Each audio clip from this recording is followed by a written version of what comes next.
Well, the Trump administration is at it again. Director of National Intelligence, John Ratcliffe, is now refusing to brief the House Intelligence Committee and the Senate Intelligence Committee on interference in our upcoming elections. Kind of feels like 2016 all over again, doesn't it? Let's talk about that, because justice matters.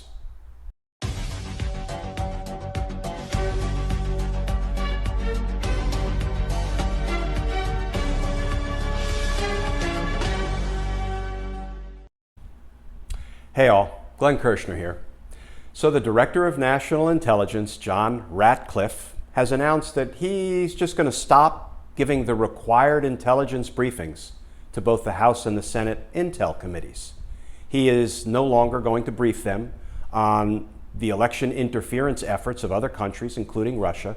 Just said he's not going to do it, even though he's required to. You know, this feels like 2016 all over again, doesn't it? Let's do a quick recap, because if you'll recall, in advance of the 2016 presidential election, our federal government knew that Russia was engaged in active measures, extreme measures, to interfere in our election to help Donald Trump get elected. And President Obama wanted to tell the American people that this was going on so they could be prepared, so they could make fully informed decisions when they went to the polls. And so what he did was he got together with Republican leaders to try to come up with a bipartisan statement to be issued to the American voters so they could have good, reliable information about what in the world was going on regarding attempted interference in our elections. And here's how, shortly after the 2016 election, those efforts by President Obama to get the word out and to work with the Republicans to do so, here's how that information got reported. This from NPR, quote, "The White House wanted Republicans to join in a bipartisan statement announcing and condemning the Russian interference campaign.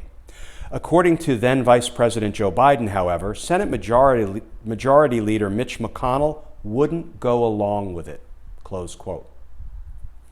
Here's another account, this one from The Atlantic in December of 2016, right after Donald Trump was elected, right after Vladimir Putin was successful in installing Donald Trump in the White House.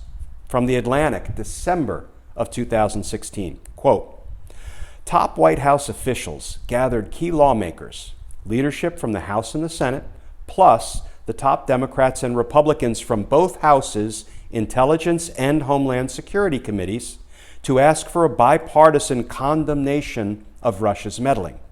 The effort was stymied by several Republicans who weren't willing to cooperate, including, reportedly, Senate Majority Leader Mitch McConnell."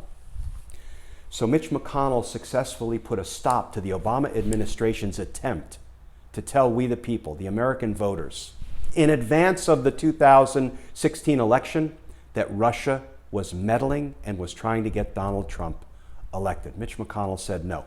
I understand, folks, that the Obama administration believed Trump was going to lose, as did so many of us, right? So they wanted to stay above the fray. They didn't want to make an announcement that would seem they were trying to stack the deck against Donald Trump. How'd that work out? Because while the Obama administration was letting Mitch McConnell stymie their efforts to provide reliable information to the American voters about what Russia was doing, all the while, Jim Comey is waving Hillary Clinton's dirty laundry in front of us early and often. We couldn't get away from it. And when I say dirty laundry, I'm talking about Hillary Clinton mishandling some State Department emails. Please, somebody pull the fainting couch over. We heard about nothing other than Hillary Clinton's emails, mishandling of emails night and day in the run-up to the election. All the while, Mitch McConnell put a stop to the Obama administration informing us that Russia was trying to install Donald Trump in the White House to, as we now know, destroy our democracy. Makes me want to holler, makes me want to scream. So now we have it happening all over again, right? Here we go again. 2020, election is fast approaching, and John Ratcliffe, the Director of National Intelligence, says, I'm not giving Congress the mandatory briefings anymore about what Russia's trying to do this time. Not going to do it. Who is John Ratcliffe? Well, if you'll recall, Donald Trump put John Ratcliffe up previously to be the Director of National Intelligence, and his name had to be withdrawn when people found out that he lied, claiming that he prosecuted terrorism cases when he actually prosecuted 0 terrorism cases. Here's how that got reported at the time. Quote, Trump's pick for intelligence director, John Ratcliffe, misrepresented role in anti-terror case. The guy who wants to be the Director of National Intelligence, who wants to be entrusted with the most important national intelligence information available to our country, lied about prosecuting terrorism cases. It's kind of like somebody applying for the job of head surgeon, putting on his resume he's performed multiple surgeries when in fact he performed no surgeries. I mean, is that the kind of person we want taking out the nation's appendix? And yet, Ratcliffe is at it again, because now he said, I am going to stop giving the required oral briefings to the House and Senate Intel committees. What reason did he give? Okay, this is laughable. Here's the reason. He said, I am concerned that members of Congress will leak the information if I give them oral briefings, so I'm just going to write it down, put it in a letter, and that's how I'm going to provide the briefings, just via a written letter.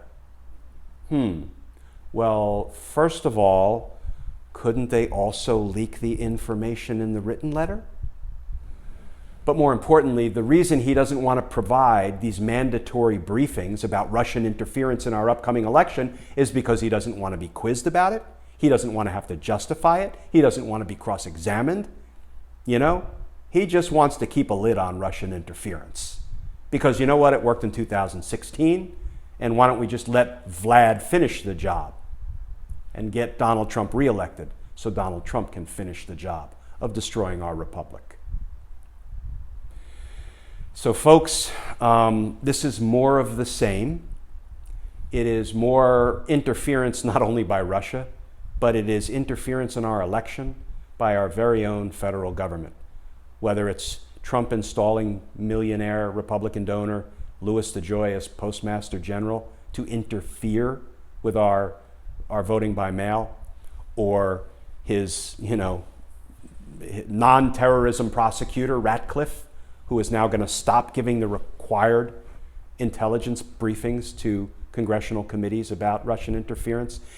That even woke Marco Rubio up, for goodness sakes, because he issued a statement when he heard that Ratcliffe was going to stop giving the required briefings. And even Marco Rubio said, yeah, no, Ratcliffe, you got to keep giving the briefings because they're required. I mean, who would have ever thought that something would have squeaked a little bit of truth out of Marco Rubio? So we'll see what Ratcliffe ends up doing. But what we know, folks, is they'll keep cheating. They'll keep cheating, and they'll keep lying, and they'll keep interfering, and they'll keep letting Russia interfere.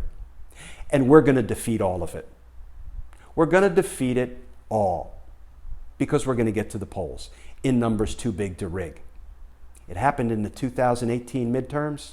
41 seats in the House flipped to the Democrats, and we weren't abused 1/10 as much by Donald Trump and his band of criminal executive branch officials.